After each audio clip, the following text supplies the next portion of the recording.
There was another smaller asperity up north that was ruptured in this earthquake with somewhat smaller slip, but they actually got two focal mechanisms from this earthquake. So when you think of an earthquake, it's not a nice smooth slip process. It's a lot of sticking, and then other asperities, other strong points on that fault plane can rupture one after another, giving rise to this kind of slip distribution. This is a vertical plot. This is all of that slip that's put on a vertical plane. This goes from 0 down to 60 kilometers deep. So I mentioned that map view extent. But if you look at a dipping plane of a plate interface, this projects in vertical space to 60 kilometers deep. And this is the time, indicating time of rupture. So rupture initiated here at this strong patch and propagated north and south, but mostly north. And here's the second asperity right here. It's a more pale yellow. It's not nearly as strong as the original rupture here.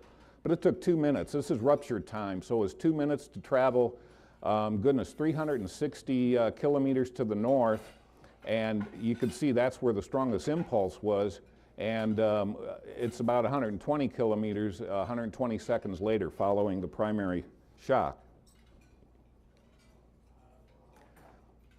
This is an aftershock map from the USGS. It's a little fuzzy. I pulled it off the web from the USGS just this morning.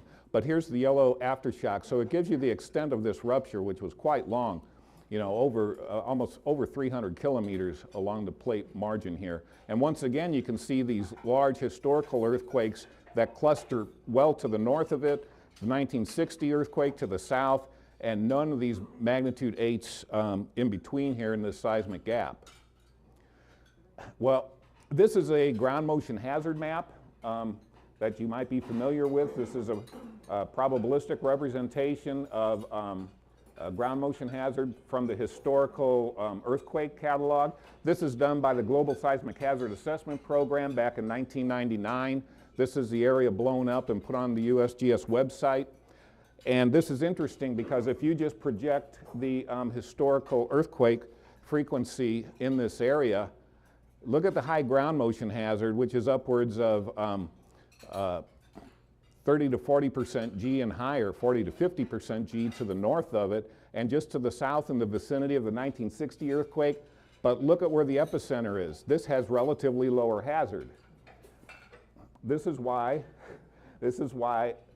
time dependence is so important in estimating future losses in a very short period of time, the next 50 years. If you miss these kinds of features and seismic gaps, you're likely to be underestimating the hazard in the area.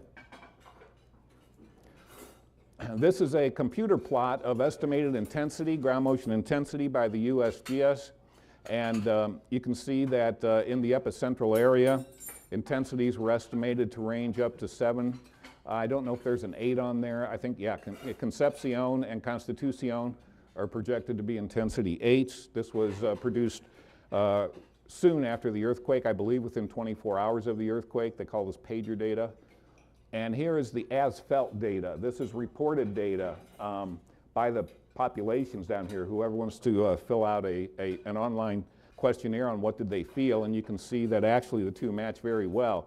The darker yellows here are intensity 8s. That's going to cause a lot of damage to unreinforced masonry structures. That's fall of walls, collapse of walls of unreinforced masonry. It's very strong shaking effects. It tails off to 7s, intensity 7s, as you get up to Santiago and Viña del Mar, which is actually where our office is located in Chile. It's our Chilean office is in Viña del Mar. And it drops off to the south too as you go down to Valdivia. Now, intensity 7s, you're going to have cracked walls, cracked plaster, falling plaster, broken windows, but you generally don't. It's kind of the threshold for structural damage of buildings that aren't necessarily built to seismic resistant design and building codes. This is a more regional picture of the intensity reports, and you can see, you might have heard reports of the earthquake being felt in Buenos Aires, and sure enough it was.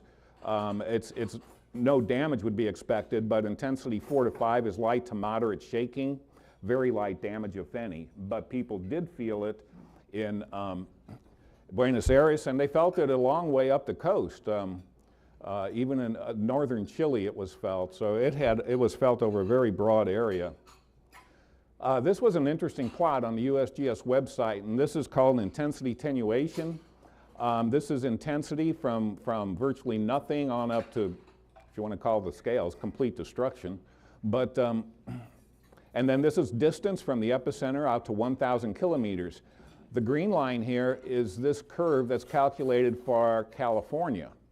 This is what's calculated for the eastern United States, central and eastern United States. We know attenuation is lower in the eastern United States. Ground motions from earthquakes travel much greater distances in the eastern United States than they do in California. Well, the data from this earthquake would suggest that yes, the data is closest to a California-like attenuation, which is what you would expect. It's an active tectonic region, just as California is, so you would expect comparable attenuation.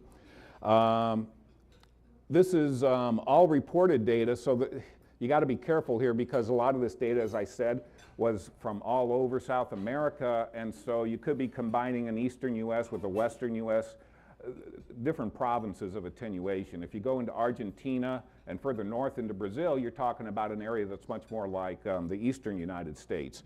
Consequently, this data here, these points that fall in between these two could be from the eastern South American setting that has attenuation much more like the central and eastern U.S.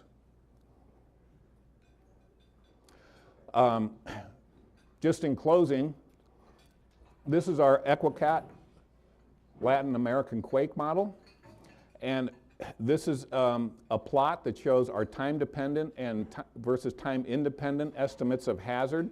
This is our segmentation of the plate interface throughout all of South America and into coastal Mexico.